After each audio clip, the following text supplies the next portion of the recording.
Nah, sebelum saya amar itu namanya jeruk makan jeruk, ya kan? Nah, tapi itu jeruk makan jeruk tidak masuk di putusan.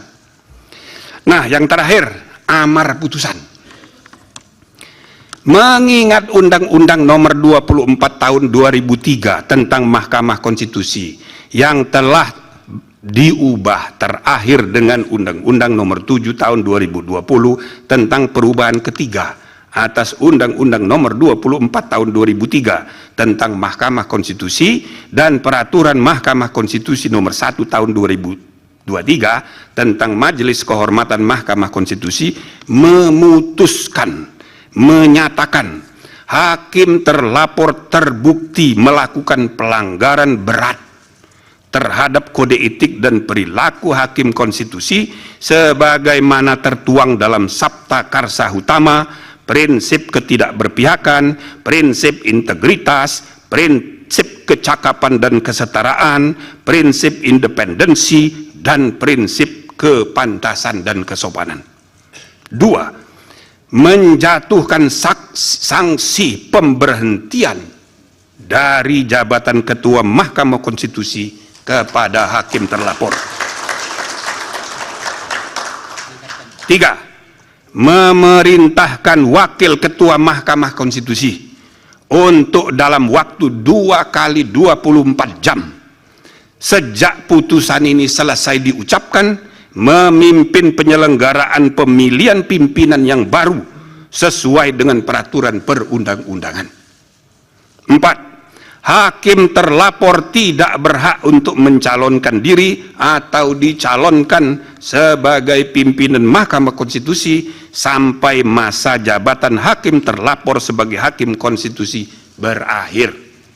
5. Hakim terlapor tidak diperkenankan terlibat atau melibatkan diri dalam pemeriksaan dan pengambilan keputusan dalam perkara perselisihan hasil pemilihan presiden dan wakil presiden, pemilihan anggota DPR, DPD, dan DPRD, serta pemilihan gubernur, bupati, dan wali kota yang memiliki potensi timbulnya benturan kepentingan.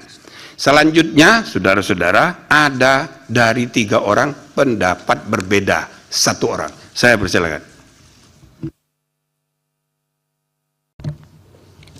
Terima kasih. Kedua, terhadap putusan sanksi oleh Majelis Kehormatan terhadap hakim terlapor, saya mengajukan dissenting opinion, sebagaimana disebutkan di atas. Dasar saya memberikan pendapat berbeda yang yaitu pemberhentian tidak dengan hormat kepada hakim terlapor sebagai hakim konstitusi inkaso Anwar Usman karena hakim terlapor terbukti melakukan pelanggaran berat seperti disebutkan tadi. Sanksi terhadap pelanggaran berat hanya pemberhentian tidak dengan hormat dan tidak ada sanksi lain sebagaimana diatur dalam pasal 41 huruf C dan pasal 47 Peraturan Mahkamah Konstitusi Nomor 1 Tahun 2003 tentang Majelis Kehormatan Mahkamah Konstitusi. Satu hal yang menggembirakan saya ialah bahwa dalam rapat-rapat Majelis Kehormatan yang membahas laporan mengenai dugaan pelanggaran hakim konstitusi terlapor dan fakta-fakta yang terungkap dalam sidang dan rapat pembelaan hakim terlapor, keterangan saksi, termasuk hakim konstitusi lainnya yang didengar keterangannya, pendapat kami bertiga sama semua. Dan terjadi diskusi yang sangat substansif, namun saling menghormati, dimaringi dengan saling senyum, selalu senyum. Namun dalam membuat kesimpulan dan penentuan sanksi terhadap hakim terlapor Anwar Usman, kami berbeda. Dengan saya harus memberikan dissenting opinion. Menurut saya mungkin karena latar belakang saya sebagai akademis hukum, memang sepanjang karir saya yang terus berpotensi sebagai akademisi, yaitu dosen saya, dosen di Universitas Indonesia selama 35 tahun. 71 sampai tahun 1971 sampai 2006, dan di Universitas Pelita Harapan dari 2003 hingga sekarang, artinya 20 tahun. Sebagai dosen, saya juga mengabdikan ilmu saya sebagai anggota Dewan Etik Hakim Konstitusi 2018 sampai 2020. Tetap diangkat berdasarkan kriteria akademik saya. Sehingga jiwa dan pikiran saya utuh adalah sifat keilmuan. Cara saya berpikir dan berpendapat selalu konsisten sebagai seorang ilmuwan atau akademisi. Karena itu dalam memandang dan menilai sesuatu masalah, peristiwa, keadaan, gejala yang ada selalu berdasarkan apa adanya, just the way you are, just the way it is.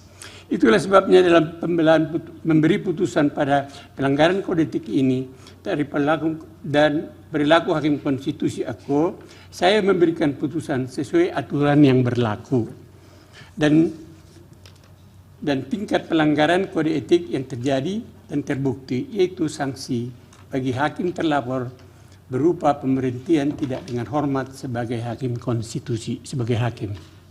Saya gembira bahwa dalam membuat putusan ini kami bertiga bersikap saling memahami dan dalam suasana batin penuh senyum yang diakhiri dengan bersalaman dan bergembira.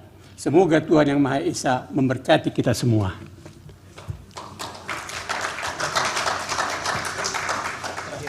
Masih ada ya? Ya, putusan. Baik.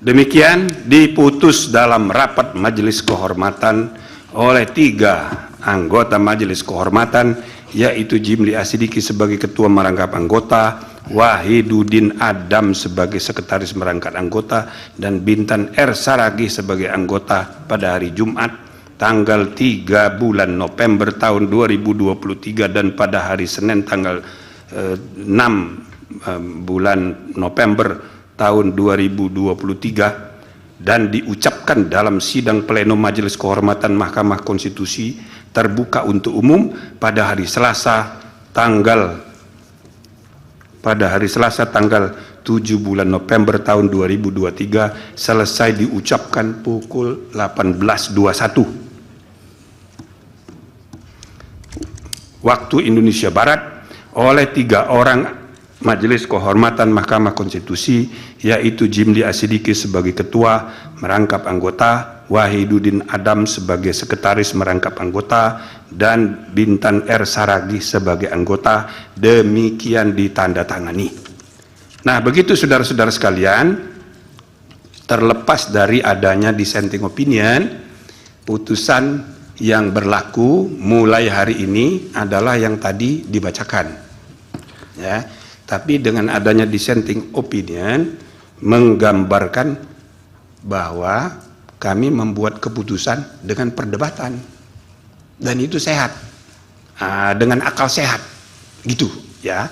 Jadi yang tidak sepakat akhirnya ya silakan diumumkan melalui dissenting opinion supaya saudara mengetahui dissenting opinion di Indonesia dimulai di pengadilan ya niaga, tapi pengadilan niaga itu tidak begitu terkenal, hanya di kalangan pengusaha.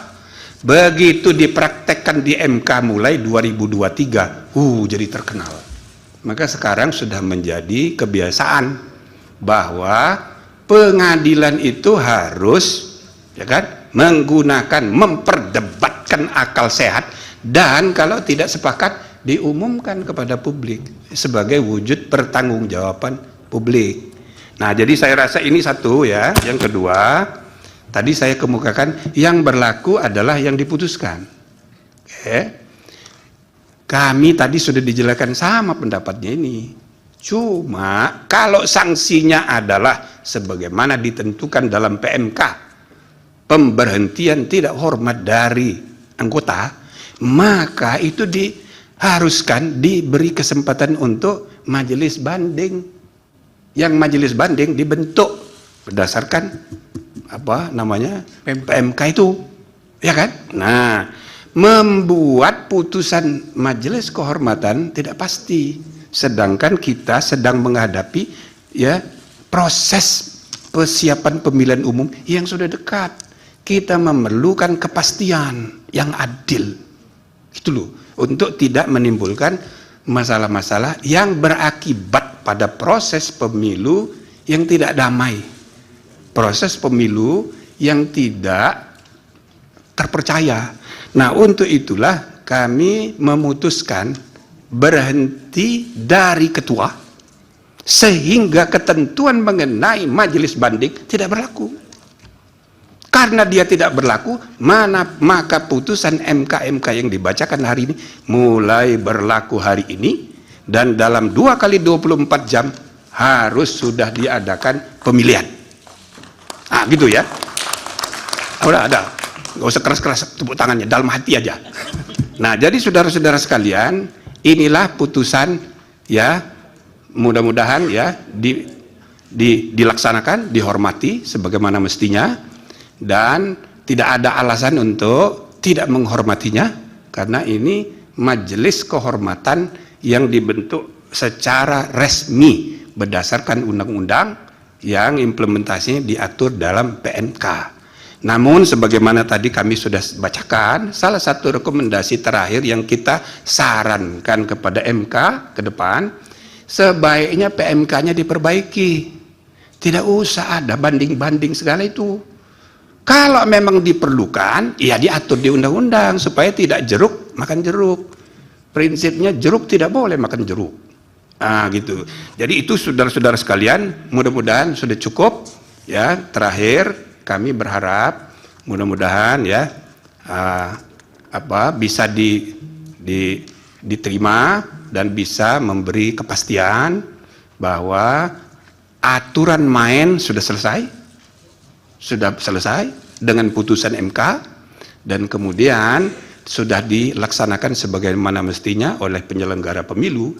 Meskipun, kenapa kami sebut secara khusus permohonan dari BEM, bukan BEM ya, mahasiswa Fakultas Hukum Universitas Unsia, yang mengajukan permohonan judicial review PUU yang sudah diregistrasi nomor 141, dia menguji undang-undang yang sudah mengalami perubahan karena putusan MK, dan itu boleh diuji, dan pemohon itu sudah menguji dan sudah diregistrasi nomornya 141 gitu. Jadi sesudah diregistrasi harus disidang, dan ya pada saat disidang nanti para pemohon boleh menggunakan ketentuan pasal 17 ayat 1 Undang-Undang Pokok Kekuasaan Kehakiman 48 tahun 2009, hak ingkar.